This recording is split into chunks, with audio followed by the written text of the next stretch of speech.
ಯಾರು ಅಂತ ಶತ್ ಕೇಳಿಸ್ತಾ ಇದೆ. ತಾಯವ್ವ ಮತ್ತೆ ಬಂದಿರಬೇಕು. ತಾಯವ್ವ ಬಂದಿದ್ದೀನಿ. ನನ್ನ ಮಾತು ಮೀರಿದ್ರೆ ಮೊದಲು ನಿಮ್ಮನ್ನ ಸುಡೋದು. ವೆಂಕಟನಾಥ ವೆಂಕಟನಾಥ ವೆಂಕಟನಾಥ ನಿಂತ್ಕೊಳ್ಳೋ, ಹೋಗ್ಬೇಡ. ಅಮ್ಮ ನೀನೇನು ಹೆದರ್ಬೇಡ, ನಾನೊಂದ್ ಜೊತೆ ಹೋಗಿ ಬರ್ತೀನಿ. ಹುಡುಗಿ ಹೋಗೋದು ಬೇಡ ಅಂತಿದ್ದೀನಿ, ಇವ್ನು ಹೋಗ್ತಾನಂತೆ. ಹೋಗಿ ಕರ್ಕೊಂಡ್ ಬಾ. ಸರಿನಮ್ಮ.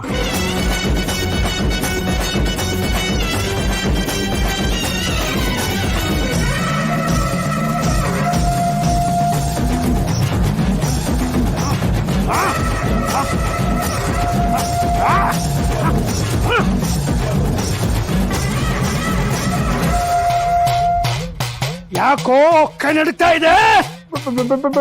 ಭಯ ತಾಯಮ್ಮ. ನೀನೇನೋ ನನಗೆ ಪೂಜೆ ಮಾಡೋದು, ನನಗ್ ಬೇಕಾದಾಗ ನಾನೇ ಪೂಜೆ ಮಾಡ್ಕೊಂತೀನೋ ಮುಟ್ಟಾಳ.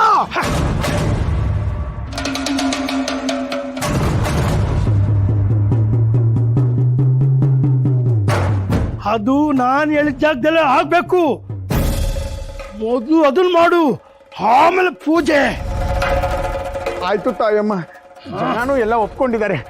ಆದ್ರೆ ನಂದೊಂದು ಮಾತಿದೆ, ನಿನಗೆ ಆ ಜಾಗನೇ ಯಾಕೆ ಬೇಕು?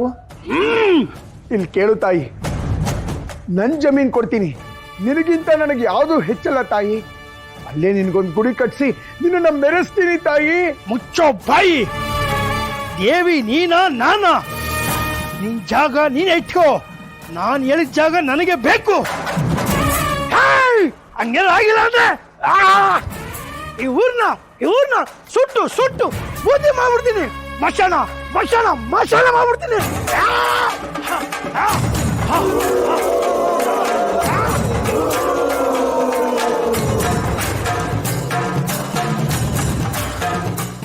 ಇಲ್ಲಿ ಒಂದು ಗಿಡ ಮರ ಒಂದು ಇರಬಾರ್ದು, ಹಂಗೆ ಬೆಂಗಾಡ್ ಮಾಡ್ಬಿಡ್ತೀನಿ. ಬೂದಿ ಮಾಡ್ಬಿಡ್ತೀನಿ, ಎಲ್ಲ ಸುಟ್ಟು ಬೂದಿ ಮಾಡ್ಬಿಡ್ತೀನಿ. ತಾಯಿ ತಾಯಿ, ನನ್ನ ಮಾತು ಕೇಳು ತಾಯಿ. ಕೇಳಲ್ಲ. ಊರಿಗೆ ಬಂದು ನಾನೇ ನೆಲೆ ಹಾಕ್ತಿದ್ದಂತ ಹೇಳ್ತಾ ಇದ್ದೀನಿ, ನನಗೆ ಮಾತಾಡ್ತೀಯ? ಇಲ್ಲ, ನಿನ್ನೂ ಉಳಿಸಲ್ಲ, ನಿನ್ನ ಊರ್ನೂ ಉಳಿಸಲ್ಲ.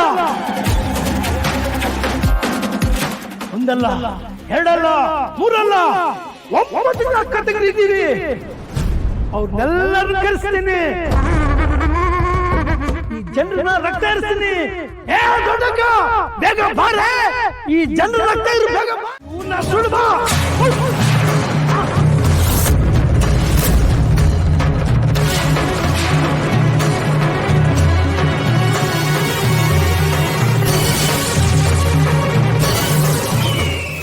ತಾಯಿ ತಾಯಿ, ಇಲ್ಲಿ ಕೇಳು ತಾಯಿ, ನಮ್ಮ ಊರವರೆಲ್ಲ ನಿನ್ನ ಗುಡಿ ಕಟ್ಟಕ್ಕೆ ಒಪ್ಪಿದ್ದಾರೆ.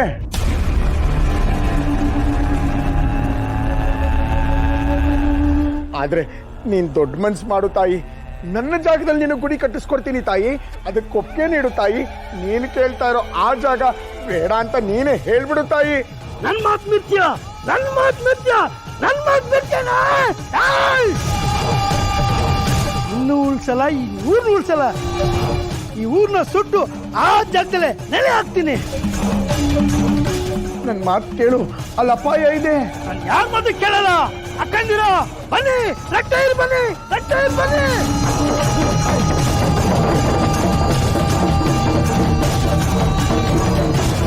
ಏನ್ ಮಾವ ಹೀಗೆ ಹೇಳ್ತಾ ಇದ್ದೀರಾ? ಅಣ್ಣ ತಮ್ಮ ಇಬ್ರು ಹೋಗಿದ್ದಾರೆ. ಮೊದ್ಲೇ ಅದು ಬೆಂಕಿ ಕಾರೋ ಉಗ್ರ ದೇವತೆ. ಅತ್ತೆ ಹೇಳ್ತಿರೋದು ಕೇಳಿದ್ರೆ ಯಾಕೋ ನನಗೂ ಭಯ ಆಗ್ತಾ ಇದೆ. ವೆಂಕಟನಾಥ ಬೇರೆ ವಯಸ್ಸಿನ ಹುಡುಗ. ಆ ದೇವತೆ ದೃಷ್ಟಿ ಬಿದ್ರೆ ಏನ್ ಗತಿ? ಅದೇ ನನಗೂ ಭಯ. ಏನಾದ್ರೂ ಹೆಚ್ಚು ಕಡಿಮೆ ಆದ್ರೆ ಏನ್ ಮಾಡೋದು? ಹೆದರೋಕ್ಕೂ ಒಂದು ಮಿತಿ ಬೇಡವೆ? ಹಾಗೆಲ್ಲ ಏನು ಆಗೋದಿಲ್ಲ. ಏನಕ್ಕೆ ಹೆದರುತ್ತಿದ್ದೀರಿ? ಅದರಲ್ಲೂ ನಮ್ಮ ವೆಂಕಟನಾಥ ಹೋಗಿದ್ದಾನೆ. ಅವನು ಎಲ್ಲೇ ಹೋಗ್ಲಿ, ಏನೇ ಸಮಸ್ಯೆ ಇದ್ರೂ ಬಗೆಹರಿಸೇ ಬರೋದು ಅವನು. ಅಂದ್ರೆ ಆ ಉಗ್ರ ದೇವತೆ ಜೊತೆ ನಮ್ ವೆಂಕಟನಾಥ ಹೋರಾಟ ಮಾಡಕ್ಕಾಗತ್ತಾ? ಮೊದ್ಲೇ ಅದು ರಕ್ತ ಪಿಪಾಸು ಅಂತ ಕೇಳಿದೀನಿ. ಅದ್ರ ವಿರುದ್ಧ ಮಾತಾಡಿದ್ರೆ ನಮ್ ವೆಂಕಟನಾಥನ ಸುಮ್ಮನೆ ಬಿಟ್ಬಿಡತ್ತಾ? ಅಲ್ಲ, ವೆಂಕಟನಾಥ ಅದ್ರ ವಿರುದ್ಧ ಮಾತಾಡ್ತಾನೆ ಅಂತ ನೀವು ಯಾಕೆ ಕಲ್ಪನೆ ಮಾಡ್ಕೋತಿದ್ದೀರಿ? ಯಾಕೆ ಅಂದ್ರೆ ಅವನು ಇಲ್ಲಿವರೆಗೂ ಹಾಗೆ ತಾನೇ ನಡ್ಕೊಂಡು ಬಂದಿರೋದು. ಯಾವುದಕ್ಕೂ ಹೆದರೋದೇ ಇಲ್ಲ. ನೋಡು ಮಾಧವ, ಜಯ ಇರೋವರೆಗೂ ಭಯ ಇಲ್ಲ ಅನ್ನೋ ಮಾತಿದೆ. ಏನೋ ನಮ್ ಹಿರಿಯರು ಮಾಡಿರೋ ಪುಣ್ಯ ಇಲ್ಲಿವರೆಗೂ ಯಾವುದೇ ಅಪಾಯ ಆಗ್ದಿರ ಕಾಪಾಡಿದೆ.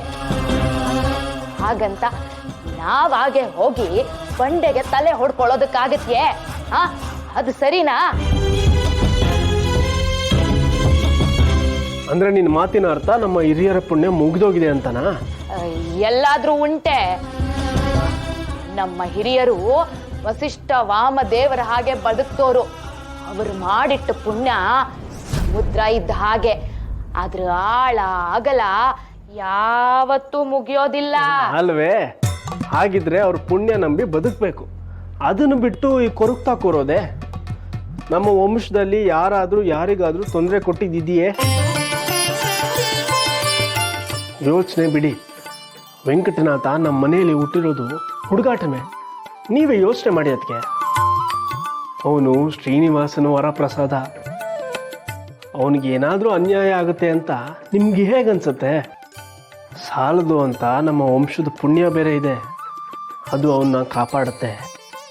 ಅದಕ್ಕೆ ಸ್ವಲ್ಪ ಯೋಚನೆ ಮಾಡಿ, ಅವನು ಹುಟ್ಟಿದಾಗಿಂದ ಏನೇನಾಯಿತು ಅಂತ.